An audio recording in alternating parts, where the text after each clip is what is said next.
Alloh taolo Qur'oni Karimda marhamat qiladi. A'udhu billahi minash shaytonir rojim. Liyuwaffiyahum ujurahum va yazidahum min fadlihi innahu g'afurun shakur. Zero Alloh ularning ajrlarini komil qilib berur.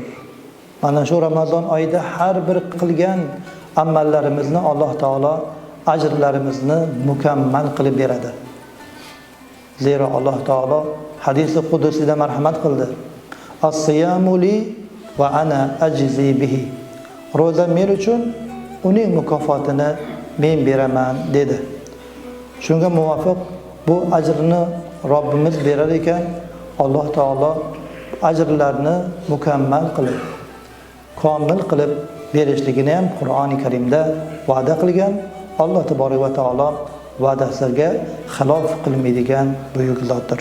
Va yazidahum min fadlihi. Va Alloh taolo o'zini fazli bilan ajrlarimizni yanada ziyoda qilib berishligini ham Alloh taolo marhamat qilyapti.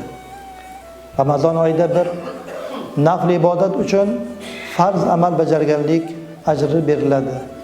Farz bajarganga 70 ta farz bajarganlikni ajrini beriladi. Alloh xohlasa fazli bilan yanada kengaytiradi deb Alloh taolo o'zi marhamat qilyapti. Albatta Alloh taolo shukr qilguvchidir.